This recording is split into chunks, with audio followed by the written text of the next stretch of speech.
সম্মানিত ভিউয়ার্স, আসসালামু আলাইকুম ওয়া রাহমাতুল্লাহি ওয়া বারাকাতুহু।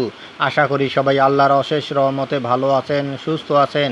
এই চ্যানেলে আর একটি নতুন গুরুত্বপূর্ণ ভিডিওতে আপনাদের সবাইকে স্বাগতম। আজকে আলোচনা করব জাল সনদের চাকরিতে সহস্রাধিক শিক্ষক। বিস্তারিত থাকছে ভিডিওতে। এই ভিডিওটি দেখার আগে যারা এই চ্যানেলে একদম নতুন তারা অবশ্যই চ্যানেলটি সাবস্ক্রাইব করে পাশে থাকা বেল আইকনটি প্রেস করে দিন। আর যারা ইতিমধ্যে সাবস্ক্রাইব করেছেন তাদেরকে জানাই অসংখ্য ধন্যবাদ।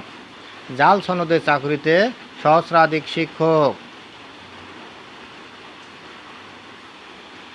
জাল সনদে বিভিন্ন শিক্ষা প্রতিষ্ঠানে চাকরি করেছেন সহস্রাধিক শিক্ষক।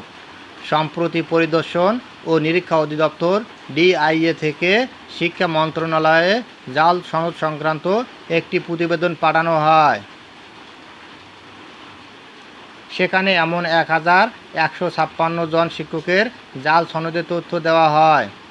এর মধ্যে 993 জন শিক্ষকের শিক্ষক নিবন্ধন সনদ, 296 জনের কম্পিউটার শিক্ষার সনদ এবং 67 জনের বিএড, গ্রন্থাগার, শারীরিক বিদ্যা ও অন্যান্য বিষয়ের সনদ জাল।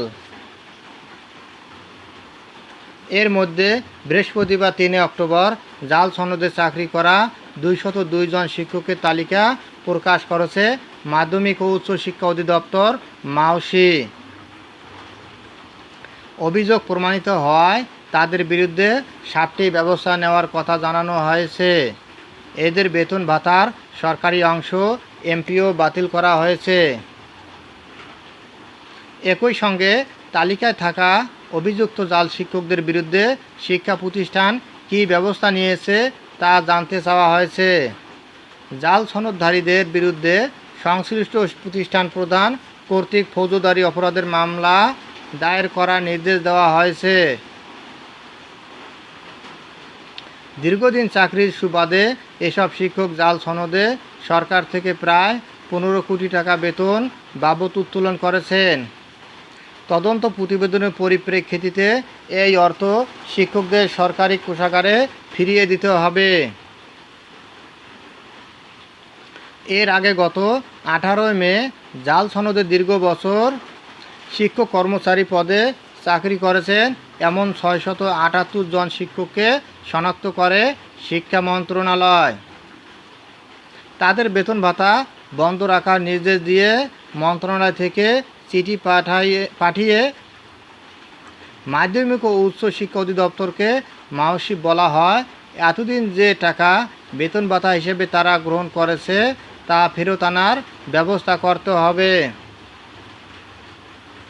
কিন্তু জাল সনদধারী এসব শিক্ষকের চাকরিচ্যুত ও এমপিও বন্ধের নির্দেশ দেওয়ার 1 মাস পরও ওই শিক্ষকদের বেতন ও উৎসব ভাতা বাবদ তাদের অনুকূলে কয়েক কোটি টাকা ছাড় করেছিল মাওসি। তবে শেষ পর্যন্ত 202 জনের শিক্ষকের বিরুদ্ধে ব্যবস্থা নিল মাওসি।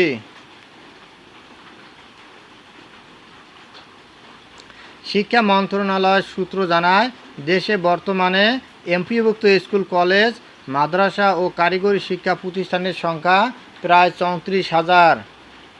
এর মধ্যে মাধ্যমিক পর্যায়ের শিক্ষা প্রতিষ্ঠান 20,316টি, কলেজ 2,664টি, মাদ্রাসা 9,292টি এবং 2,000-এর মতো কারিগরি শিক্ষা প্রতিষ্ঠান। এসব শিক্ষা প্রতিষ্ঠানে শিক্ষক হিসেবে নিয়োগ পাওয়ার জন্য 2005 সাল থেকে বেসরকারি শিক্ষক নিবন্ধন ও প্রত্যয়ন কর্তৃপক্ষ এনটিআরসি কর্তৃক শিক্ষক নিবন্ধন সনদ বাধ্যতামূলক করা হয়। বর্তমানে এমপিওভুক্ত শিক্ষা প্রতিষ্ঠানে কর্মরত রয়েছেন 4 লাখ শিক্ষক ও 1 লাখ কর্মচারী, যারা সরকারি বেতন ভাতা পেয়ে থাকেন। শিক্ষা পরিদর্শন ও নিরীক্ষা অধিদপ্তরের তদন্ত প্রতিবেদন অনুযায়ী ঢাকা ও ময়মনসিংহ বিভাগের 29 জন, চট্টগ্রাম ও সিলেট বিভাগের 10 জন, রাজশাহী ও রংপুর বিভাগের 100 জন এবং খুলনা ও বরিশাল বিভাগের 17 জন শিক্ষকের সনদ জাল। এর বেশিরভাগই এনটিআরসি এবং কম্পিউটারে জাল সনদ দিয়ে এমপিও নিয়েছেন। স্কুল কলেজের মতো শিক্ষা প্রতিষ্ঠানে জাল সনদে শিক্ষকদের চাকরি করার অভিযোগ দীর্ঘদিনের।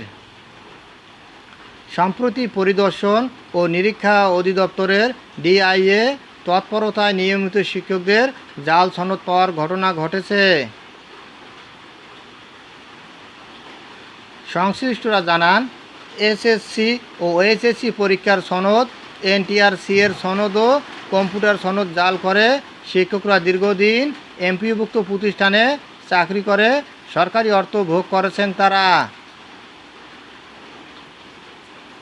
মাসির এক বিজ্ঞপ্তিতে বলা হয়েছে, শিক্ষক বা কর্মচারী জাল সনদে সত্যতা যাচাই করে তথ্য পাঠানো হয়েছে এবং উক্ত পত্রে জাল সনদধারীর বিরুদ্ধে মোট 7টি বিষয়ে ব্যবস্থা গ্রহণের জন্য নির্দেশনা দেওয়া হয়। এর পরিপ্রেক্ষিতে ইতিমধ্যে শিক্ষা অধিদপ্তর কর্তৃক যথাযথ প্রক্রিয়ায় কতিপয় ইন্ডেক্সধারী শিক্ষকের এমপিও সাময়িকভাবে স্থগিত করা হয়েছে। তালিকায় বর্ণিত এমপিওভুক্ত ও এমপিওবিহীন শিক্ষকের বিরুদ্ধে শিক্ষা প্রতিষ্ঠান কর্তৃক গৃহীত উপরিক্ত 7টি বিষয়ের মধ্যে কী কী ব্যবস্থা গ্রহণ করা হয়েছে তার দফাওয়ারি জবাব 10 কর্মদিবসের মধ্যে দপ্তরে পাঠানোর জন্য বলা হয়েছে। শিক্ষা মন্ত্রণালয়ে 7 দফা কার্যক্রমে আছে জাল সনদধারী শিক্ষক বা কর্মচারীদের এমপিও বন্ধ ও বিভাগীয় ব্যবস্থা গ্রহণের মাধ্যমে চাকরিচ্যুত করা, অবৈধভাবে গ্রহণকৃত বেতন ভাতা সরকারি কোষাগারে ফেরত প্রদানের ব্যবস্থা গ্রহণ, যারা অবসরে গেছেন তাদের অবসরের সুবিধা প্রাপ্তি বাতিল করা, যারা স্বেচ্ছায় অবসর নিয়েছেন তাদের আপত্তির টাকা অধ্যক্ষ বা প্রধান শিক্ষকের মাধ্যমে আদায় করা, বেসরকারি শিক্ষা প্রতিষ্ঠানের জাল সনদধারী শিক্ষক বা কর্মচারীদের অবসরের ভাতা বা কল্যাণ ট্রাস্টের ভাতা বন্ধের প্রয়োজনীয় ব্যবস্থা গ্রহণের জন্য জাল সনদধারীদের তালিকা সংশ্লিষ্ট কর্তৃপক্ষের কাছে পাঠানো, জাল সনদধারীদের বিরুদ্ধে সংশ্লিষ্ট প্রতিষ্ঠান প্রধান কর্তৃক ফৌজদারি অপরাধের মামলা দায়ের করা এবং জাল সনদধারীদের নিয়োগ কার্যক্রমের সঙ্গে জড়িত ব্যক্তিদের বিরুদ্ধে বিধি মোতাবেক ব্যবস্থা গ্রহণ করার নির্দেশনা দেওয়া হয়।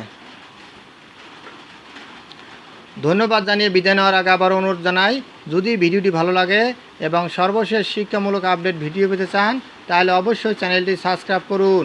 ধন্যবাদ সবাইকে।